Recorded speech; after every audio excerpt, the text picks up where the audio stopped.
جس کا ذکر میں کر رہی تھی سوال میں، وہی بات ابھی عدیل سرفراز نے کہی کہ جس طریقے سے یہ کہا گیا عدالت کی جانب سے کہ بہت سنگین الزامات ہیں آپ پر، جس کو فوراً آ کے روسٹرم پہ کاؤنٹر کیا گیا شہباز شریف کی جانب سے. یعنی کہ جب یہ ریمارکس سامنے آتے ہیں کہ ڈپٹی اسپیکر نے غلط رولنگ دی، تو اس میں یہ بات واضح ہو جاتی ہے جو اپوزیشن کی شکایات اٹھائی جا رہی ہیں، وہ جو ایک سٹیمپ غداری کا ہے وہ دھل جاتا ہے کہیں نہ کہیں. جی بالکل، یہ سوال سعدیہ آپ مجھ سے پوچھ رہی تھی جب یہ فیصلے کا ہوا کہ یہ فیصلہ محفوظ ہو گیا. یہ غداری کا جو الزام تھا یہ بہت اس نے مسترب کیا نہ صرف سیاسی جماعتوں کو، سیاسی قیادت کو، بلکہ ظاہر ہے کہ ان کے ووٹرز بھی ہیں اور اپوزیشن کے جتنے بھی اراکین تھے ان کے تقریباً کوئی کہا جاتا ہے کہ 3 کروڑ کے قریب جو ہے ووٹر ہیں وہ بتائے جاتے ہیں. تو اگر یہ سب صورتحال تھی یہ بڑی سنگین تھی، اور اگر اسی صورت میں الیکشن بھی ہو جاتا ان الزامات کے ساتھ وہ عوام میں بھی جاتے تو آپ نے دیکھا کہ 2018 کے اندر کیا صورتحال ہوئی. ناموس رسالت کے الزامات جو ہیں وہ عائد کیے گئے. اس وقت کے جو وزیر داخلہ تھے جو بعد میں پھر جب الیکشن لڑنے گئے احسن اقبال صاحب، ان کو گولی لگی اور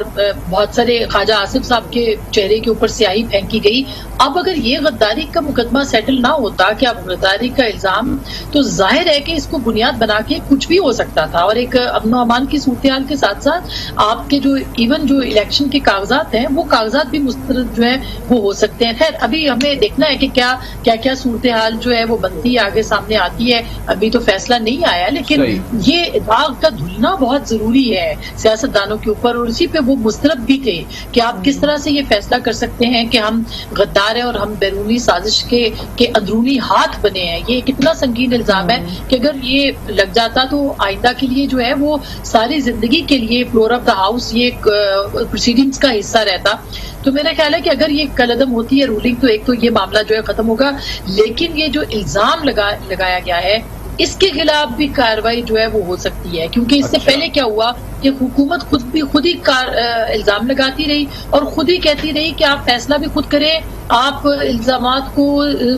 ثابت بھی خود کریں. اور بہت سارے کیسز ایسے ہمیں ملتے ہیں، جیسے عمران خان صاحب نے 35 پنکچر کا ایک الزام لگایا، نجم سیٹھی صاحب کو کہا کہ وہ خود ہی ثابت کریں کہ انہوں نے 35 پنکچر تھے یا نہیں تھے. لیکن ظاہر ہے کہ اس کے اوپر توہین عدالت کا مقدمہ، پھر آپ نے دیکھا کہ ان کو معافی مانگنی پڑی، انہوں نے معافی مانگی تھی. اتنا آسان بنا دیا ہے الزام لگا دینا اور ایک دھول اڑا دینا، یہ بہت ہی خطرناک ٹرینڈ ہے. تو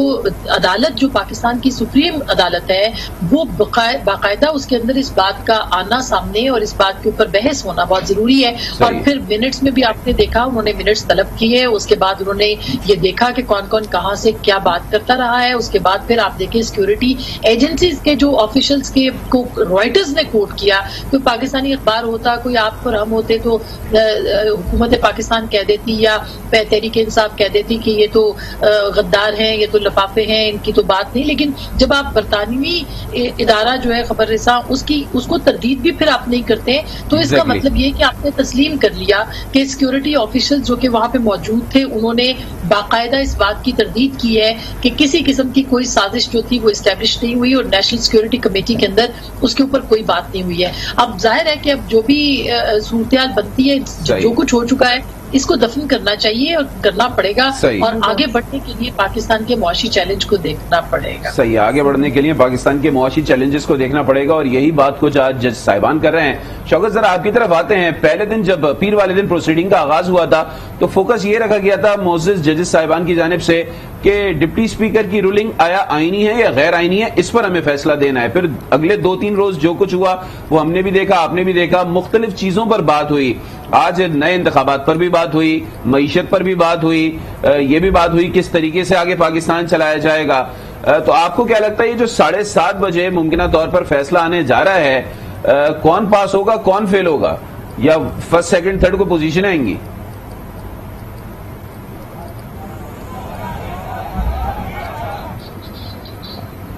شوکت میرے خیال میں اس وقت ان کی لائن ڈراپ ہو گئی ہے. عدیل سرفراز کی طرف چلتے ہیں، سپریم کورٹ کے باہر موجود ہیں. عدیل ذرا آپ بتائیے گا ابھی کیا صورتحال آپ دیکھ رہے ہیں؟ جی یہاں پر اس وقت لوگوں کی بڑی تعداد اس وقت سپریم کورٹ کے اندر موجود ہے. میڈیا ڈائز کے آس پاس آپ کو نظر آ سکتا ہے یہاں پر لوگ کافی بڑی تعداد میں موجود ہیں. نہ صرف مرکزی جو قیادت ہے مختلف سیاسی جماعتوں کی ہم نے دیکھا ہے یہاں پر پاکستان جو تحریک انصاف کے علاوہ مسلم لیگ نواز اور جو پاکستان پیپلز پارٹی کے سربراہ ہے وہ بھی یہاں پر موجود ہے اور ساتھ ہی ان کے کارکنان بھی، اور اس کے علاوہ نیشنل اور انٹرنیشنل میڈیا کے یہاں پر جو نمائندے ہیں وہ بھی اس ہسٹورک ایونٹ کو کور کرنے کے لیے آئے ہیں، اور سب اس انتظار میں ہیں کہ شام 7:30 بجے جیسا کہ آپ نے کہا کہ کون پاس ہوتا ہے اور کون فیل ہوتا ہے، مگر یہ ضرور ہے کہ آج ایک تاریخ یہاں پر لکھی جا رہی ہے اور مستقبل پارلیمان کا اس بار سپریم کورٹ کے ہاتھ میں ہے کہ سپریم کورٹ کیا کرنے جا رہی ہے۔ آج شہباز شریف بھی یہاں پر ایک سیاسی تقریر کم، اور انہوں نے یہاں پر کچھ لیگل اپنے آرگیومنٹس بھی کیے ہیں چیف جسٹس کے سامنے، اور بہرحال انہوں نے عدالت کے سامنے اپنا ایک کیس رکھا ہے۔ انہوں نے کہا ہے کہ ہم اپنی جان لگا دیں گے پاکستان کو استحکام دینے کے لیے اور پاکستان کو دوبارہ پٹری پر لانے کے لیے، جیسا کہ وہ اپنا ایک سی وی دے رہے ہوں چیف جسٹس آف پاکستان کو، اور یہاں پر چیف جسٹس نے ان سے انکوائر بھی کیا کہ آپ کی کتنی نشستیں ہیں، اور جو سابقہ آپ کی حکومت تھی 2013 میں اس وقت آپ کی کتنی نشستیں تھی، تو شہباز شریف نے بتایا کہ میری ہماری پارٹی کی 150 سے زائد نشستیں تھیں، مجھے ٹھیک سے یاد نہیں، جس پر چیف جسٹس نے کہا کہ اس کا مطلب ہے کہ آپ کی اکثریتی جو پارٹی ہے وہ نہیں تھی۔ انہوں نے کہا کہ ہمارے ساتھ کچھ جو آزاد اراکین تھے وہ ملے اور ہم نے ایک حکومت بنائی، ہم اکثریت میں آ چکے تھے۔ اس کے بعد چیف جسٹس آف پاکستان نے ان سے یہ بھی کہا کہ میاں صاحب خدا کی قسم پاکستان کے لوگ اس وقت قیادت کو ترس رہے ہیں، جس پر شہباز شریف نے کہا ہے کہ میرے حصے میں یا میرے لائق جو بھی ہوگا میں کروں گا، پاکستان کی عوام کے لیے دن رات ایک کر دوں گا۔ اس کے بعد بلاول بھٹو زرداری بھی روسٹم پر آئے اور انہوں نے بھی اپنے جو آرگیومنٹس ہیں ان کو بڑا آپ کہہ سکتے ہیں کہ محدود رکھا اور ٹو دا پوائنٹ انہوں نے بات کی۔ انہوں نے کہا کہ عدالت نے اگر یہ اس نتیجے پر عدالت پہنچ چکی ہے کہ جو رولنگ ہے وہ غیر قانونی ہے، تو پھر عدالت کو چاہیے جو فیصلہ آئین اور قانون کے مطابق ہے وہی کرے، اور پارلیمان ہے اس کے پاس ہی معاملہ جانا چاہیے، اور تحریک عدم اعتماد کی جو پروسیڈنگ جہاں پر رکی تھی ان کو آگے چلنا چاہیے، اور یہ جو 1.5 سال ابھی باقی ہے اس پارلیمان کا وہ پارلیمان کو اپنا کام کرنے دینا چاہیے، اور